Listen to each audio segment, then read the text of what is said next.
గౌరవ పార్లమెంట్ సభ్యులు మహేష్ కుమార్ యాదవ్ గారికి, స్థానిక శాసనసభ్యులు బడేటి రాధాకృష్ణ గారికి, అదేవిధంగా గౌరవ శాసనసభ్యులు చింతమనేని ప్రభాకర్ గారికి, రోషన్ కుమార్ గారికి, ధర్మరాజు గారికి, బాలరాజు గారికి, బొలిశెట్టి శ్రీను గారికి, అదేవిధంగా జిల్లా పరిషత్ చైర్పర్సన్ గారు గంటా పద్మశ్రీ గారికి, కలెక్టర్ గారికి, జాయింట్ కలెక్టర్ గారికి, మా అందరితో పాటు ఇక్కడ అనేక మంది అధికారులు, అదేవిధంగా ఈ కార్యక్రమానికి హాజరైన రైతు సోదరులందరికీ మనస్ఫూర్తిగా రాష్ట్ర ప్రభుత్వం తరఫున మీకు ముందుగా నమస్కారాలతో పాటు మిమ్మల్ని నేను కోరేది ప్రభుత్వం తరఫున క్షమించమని కోరుతున్నాను.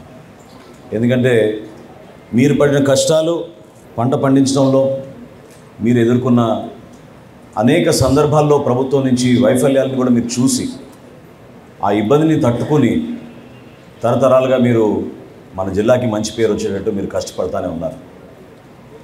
గత ప్రభుత్వం రైతాంగాన్ని సంక్షోభంలో నెట్టేసింది. అంటే ఏ దుస్థితికి తీసుకొచ్చారంటే కష్టపడి పండించుకునే ధాన్యాన్ని అమ్ముకున్నాక చేతికి మాత్రం సొమ్ము చేరలేదు.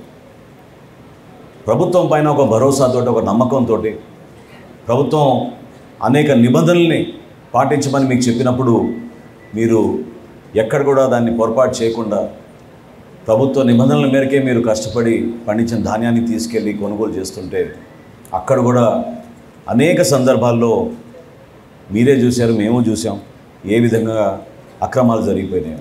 స్థానికంగా ఏర్పాటు చేసిన ఈ రైతు భరోసా కేంద్రాల వలన ఎంత నష్టం కలిగిందో మన రైతాంగానికి మనందరం చూసాం. గతంలో కూడా అకాల వర్షాల వలన తడిచిపోయిన ధాన్యాన్ని కొనుగోలు చేయమని ఆ రోజున పవన్ కళ్యాణ్ గారు, చంద్రబాబు నాయుడు గారు ఈ ప్రాంతాల్లో పర్యటించినప్పుడు నిజంగానే ఇందాక బొలిశెట్టి శ్రీను గారు చెప్పినట్టు రైతులను ఎంత ఇబ్బంది పెట్టారో మేము కళ్ళారా చూసాం. లారీలు తీసుకొస్తే 2 రోజుల తర్వాత రమ్మండం, ఆ 2 రోజుల తర్వాత మళ్ళీ తేమ శాతం ఎక్కువ ఉంది, వాళ్ళు రాసిచ్చిన రసీదు ప్రకారం మేము కొనుగోలు చేయమని చెప్పడం, నానా రకాలుగా వాళ్ళని ఇబ్బంది పెట్టి చివరికి వాళ్ళ చేతుల దగ్గర నుంచే డబ్బులు తీసేసుకుని రైతుల దగ్గర అప్పుడు వాళ్ళు కంప్యూటర్లో ఆ రికార్డులు ఎక్కించడం అనేది మనందరం చూసాం. ఈ వాస్తవాల గురించి మీ అందరిలో కూడా ఉన్న ఆవేదనే ప్రభుత్వంలో మేము ఏర్పాటు చేసిన తర్వాత మొట్టమొదటి రోజు అధికారులతో నేను సమీక్షించినప్పుడు నాకే ఒక విధంగా భయం వేసింది. ఎందుకంటే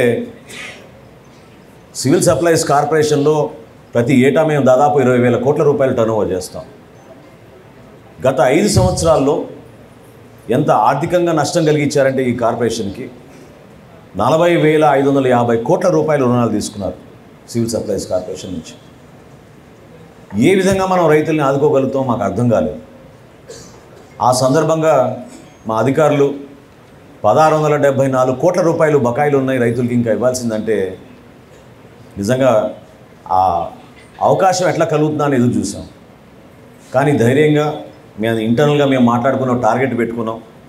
నెల రోజుల్లోపే మనం ఎట్టి పరిస్థితుల్లో సరే, ఎంత కష్టమైనా సరే మన రైతాంగానికి మనం ఈ నిధులు అందించేటట్టు మనం కష్టపడదాం అని చెప్పి అధికారులందరూ కూడా ఆ రోజు కూర్చున్నప్పుడు తదనంతరం పాండ్యన్ గారిని ఢిల్లీ పంపించి అక్కడ నాబార్డు అధికారులతోటి, ఎన్సిడిసి అధికారులతోటి మాట్లాడి ఏదో విధంగా మనం రుణాలు తీసుకొద్దామని ఒక ప్రయత్నం చేశాం. మేము కాకినాడ పర్యటనలో ఆ రోజు అక్కడ పీడిఎస్ రైస్ని ఏ విధంగా దారి మళ్లించారో వాటిపైన మేము సమీక్షించుకుంటూ ఆ ప్రాంతంలో తిరుగుతున్నప్పుడు ఆ రోజు వరకు బ్యాంకర్లు కూడా మేము ఫోన్ చేస్తే ఫోన్ ఎత్తేవాళ్ళు. కానీ ఆ రోజు నుంచి ఫోన్లు ఎత్తడం మనం మానేశారు.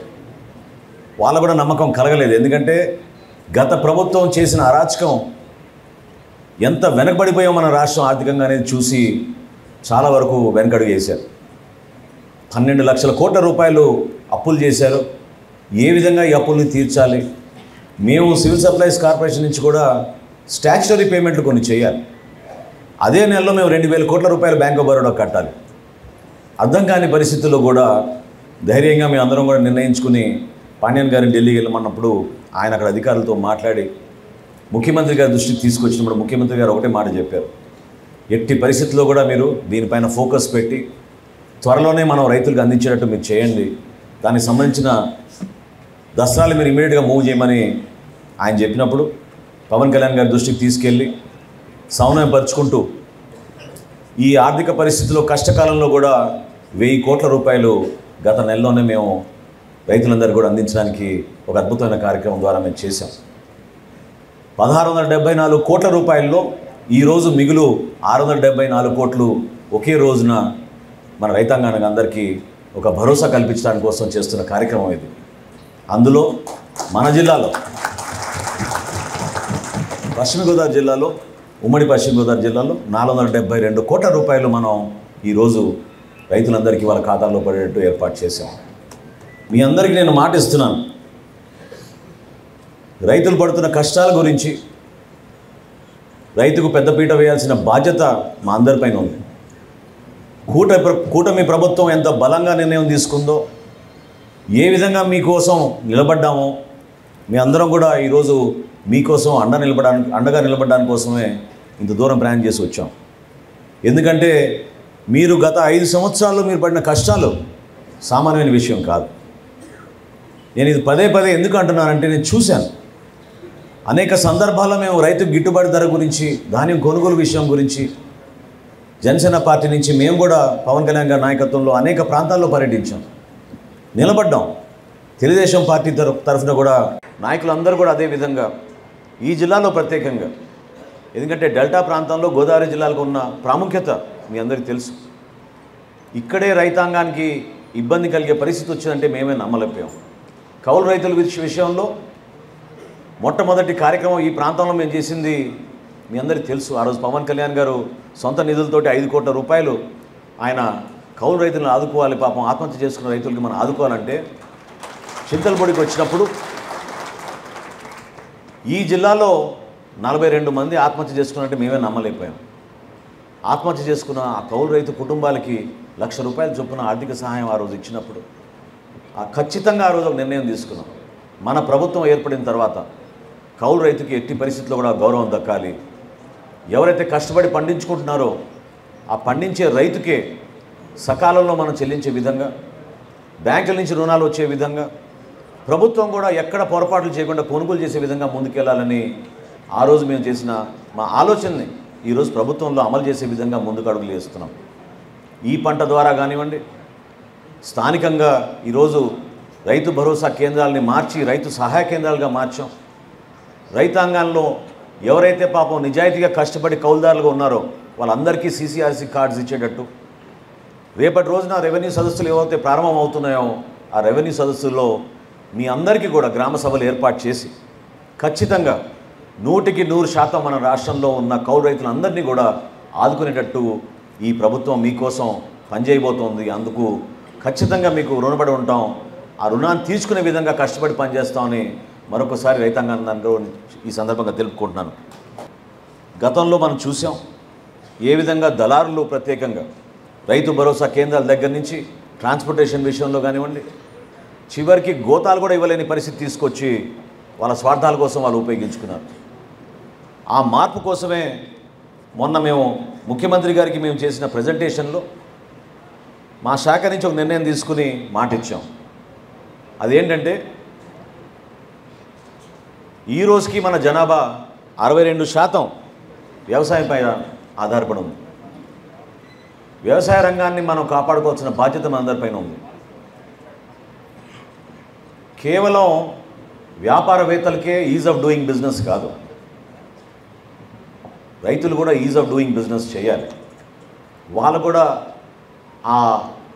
ఆ ప్రక్రియలో ఎక్కడ కూడా పొరపాటు జరగకుండా నిజాయితీగా పారదర్శకంగా వాళ్ళు ఒక కేంద్రానికి వెళ్తే కొనుగోలు కేంద్రానికి సంతృప్తిగా ఈ ప్రభుత్వం నాకు అండగా నిలబడిందని నాకు భరోసా కల్పించే విధంగా మేము కొన్ని మార్పులు తీసుకొస్తున్నాం మా డిపార్ట్మెంట్లో.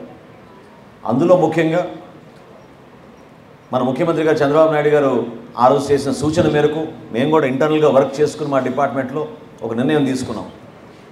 రాబోయే ఖరీఫ్ మాసానికి మీ అందరికీ మాట ఇస్తున్న ప్రభుత్వం తరఫున 48 గంటల్లోనే మీ ఖాతాల్లో డబ్బులు పడిపోతాయి.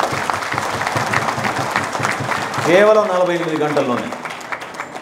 దానికి అన్ని విధాలుగా కసరత్తు చేసి టెక్నాలజీని ఉపయోగించుకుని ఎటువంటి ఖర్చు అయినా సరే దానికి మేము భరించే విధంగా మేము సిద్ధమై రైతుకు మాత్రం నష్టం కలిగించకుండా మేము నిలబడతాం.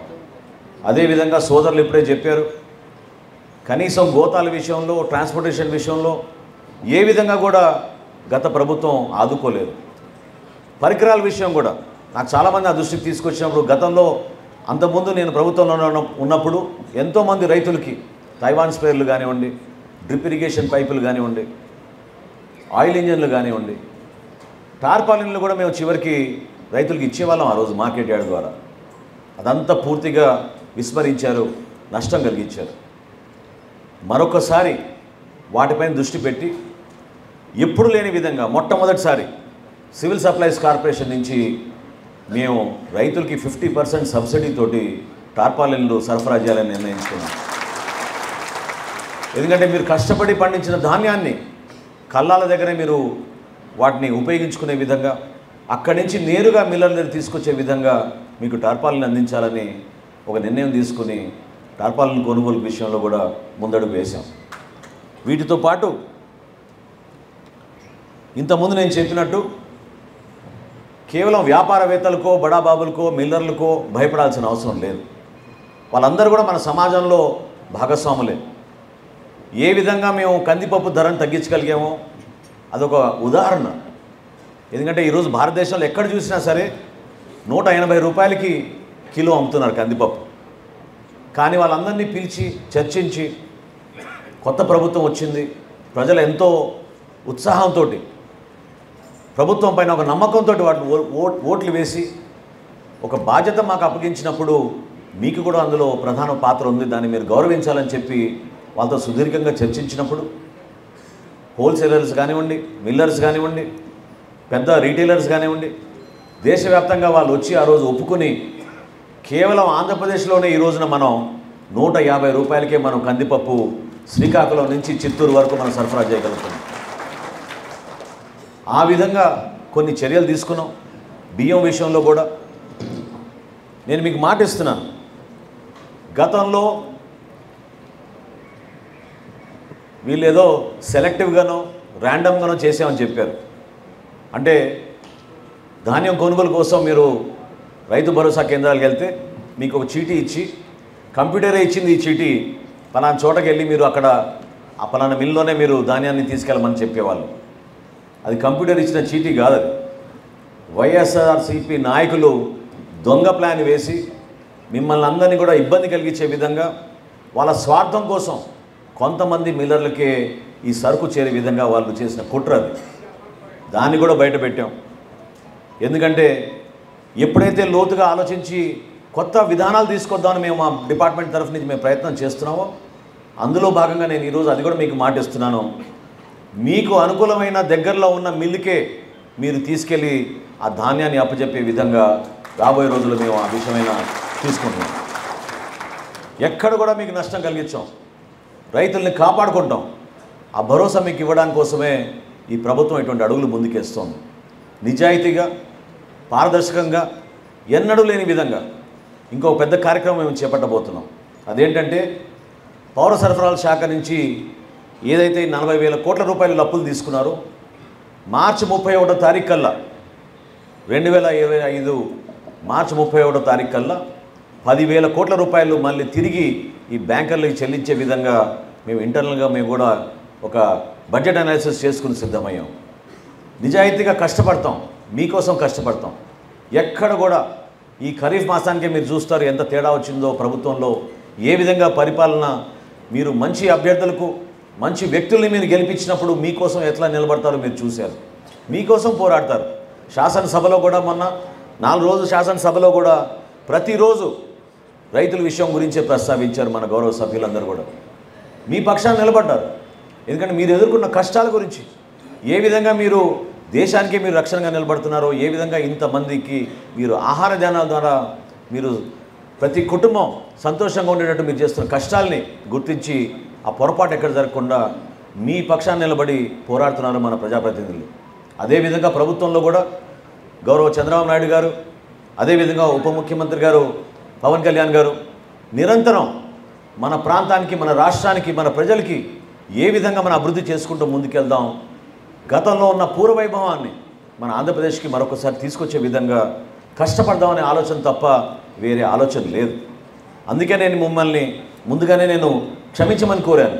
ఎందుకంటే 90 రోజులు అయిపోయింది మీకు పేమెంట్ రాక. 90 రోజులు మీరు ఎన్ని కష్టాలు ఎదుర్కొన్నారో ఇప్పుడే సోదరుడు చెప్పాడు. ఒక రైతు కనీసం కష్టపడి పండించిన ధాన్యాన్ని అమ్ముకున్నాక సొమ్ము చేతికి రాకపోతే ఆయన చాలా ఇబ్బందిలో ఉంటారు. ఆ రైతుకు భరోసా కల్పించడానికి కోసం ఈ రోజున ఇంత మహత్తర కార్యక్రమం చేపట్టాం. మీ అందరూ కూడా భవిష్యత్తులో ఆ భరోసా నింపుకునే విధంగా ఎక్కడ కూడా మీరు ప్రభుత్వం నుంచి పొరపాటు జరిగిన భావన మీలో రాకుండా, మా శాఖనే కాకుండా ఈ ప్రభుత్వం మొత్తం కూడా రైతుకి పక్షపాతిగా నిలబడి రైతన్నకి పెద్దపీట వేస్తామని మీకు ఈ సభ ద్వారా మీకు మనస్ఫూర్తిగా తెలుపుకుంటూ, రాబోయే రోజుల్లో ఈ రైతు సహాయ కేంద్రాల ద్వారా దయచేసి మీరందరూ కూడా నమోదు చేసుకోండి. ఈ పంట ద్వారా చేస్తున్న కార్యక్రమాన్ని రెవెన్యూ సదస్సుల్లో రైతులు ఎవరైతే కౌలు రైతులుగా ఉన్నారో, వాళ్ళకి ఆ CCRC కార్డ్స్ రాలేదో వాళ్ళందరూ కూడా ఈ రైతు సహాయ కేంద్రాల దగ్గరికి వెళ్ళి ఈ పంట ద్వారా మీరు నమోదు చేసుకుంటే మీకు ఉచితంగా మీకు ఇన్సూరెన్స్ పథకం కూడా రాబోయే ఖరీఫ్ నుంచి ప్రభుత్వమే ఆ కార్యక్రమం చేపట్టాలని ఒక నిర్ణయం తీసుకుని ముందుకెళ్తున్నాం. అది ఇంకా చర్చల్లో ఉంది. కొంతవరకు మీకు వెసులుబాటు కల్పించే విధంగా రైతు నష్టపోకుండా ఉండాలని మన గౌరవ ముఖ్యమంత్రి గారు చంద్రబాబు నాయుడు గారు కోరారు. దానికి అనుకూలంగా వ్యవసాయ శాఖ, అదేవిధంగా పౌర సరఫరాల శాఖ కలిసి మార్కెటింగ్ శాఖ ద్వారా ప్రతి రైతుకు కూడా ఎవరైతే నమోదు చేసుకున్నారో ఈ పంట ద్వారా వాళ్ళందరికీ పట్టేదారు పాస్బుక్ల్లో పొరపాటు జరగకుండా కంపెనీల ద్వారా రావాల్సిన ఇన్సూరెన్స్ నిధులు కూడా మీకు ఖచ్చితంగా 100% అందించడానికి మా వంతు మేము ప్రయత్నం చేస్తున్నాం. ఈ సందర్భంగా తెలుపుకుంటూ, రాబోయే రోజుల్లో కేంద్ర ప్రభుత్వం కూడా కొన్ని చర్యలు తీసుకుంది. అది కూడా మీ దృష్టికి తీసుకురావాలి. కొత్తగా మనం వేర్ హౌజులు, సైలోస్ అని మనం ఏర్పాటు చేసుకోబోతున్నాం. మన మహేష్ కుమార్ యాదవ్ గారు కూడా వచ్చారు నాతోటి, మంత్రి గారితో నేను ఆ రోజు మాట్లాడినప్పుడు ఆయన మాట ఇచ్చారు. ఉభయ గోదావరి జిల్లాలో ఎక్కడ లేని విధంగా ఒక అద్భుతమైన వేర్ హౌజ్, కొత్త వేర్ హౌజ్ ఒకటి, కొత్త వసతులతోటి, కొత్త ఆలోచనలతోటి, సోలార్ పవర్తో పాటు మనం సైలోస్ కూడా ఏర్పాటు చేసుకొని పెద్ద పెద్ద స్టోరేజ్ బిన్లు మనం ఏర్పాటు చేసుకుని రైతాంగానికి అండగా నిలబడి ధాన్యం కొనుగోలు విషయంలో ఈ మాట నేను మీకు ముఖ్యమంత్రి గారి తరఫున చెప్తున్నాను. ఆయన మొన్న కూడా చాలా స్పష్టంగా చెప్పారు, ధాన్యం కొనుగోలు విషయంలో ఈ ప్రభుత్వం వెనకాడదు. ప్రతి గింజ కొనే విధంగా మీకు ఆ భరోసా నింపే విధంగా ఈ ప్రభుత్వం పనిచేస్తుంది. ఎంత ఖర్చు అయినా సరే మాకు ప్రత్యేకంగా ఒక టార్గెట్ అనేది లేదు. సందర్భాన్ని బట్టి, ఆ సీజన్ని బట్టి రైతుకి అండగా నిలబడడానికి కోసం పౌర సరఫరాల శాఖ మన ప్రభుత్వం తరఫున మీకోసం నిలబడుతుందని మరొకసారి మీకు తెలుపుకుంటూ, అద్భుతమైన అవకాశాలను కల్పించి ఈ వేదికలో మనందరం కూడా సమిష్టిగా కూటమి బలం ఏంటో మీరు చూశారు. రాబోయే రోజుల్లో అదేవిధంగా పరిపాలన కూడా ఖచ్చితంగా 100% పేదవాడి కోసం, రైతు కోసం, ప్రతి ఒక్కరిలో భరోసా కల్పించడం కోసం గౌరవ ముఖ్యమంత్రి గారు చంద్రబాబు నాయుడు గారి నాయకత్వంలో, పవన్ కళ్యాణ్ గారి నాయకత్వంలో మనం ముందుకు తీసుకెళ్తామని మరొకసారి తెలుపుకుంటూ సెలవు తీసుకుంటున్నాను. నమస్కారం.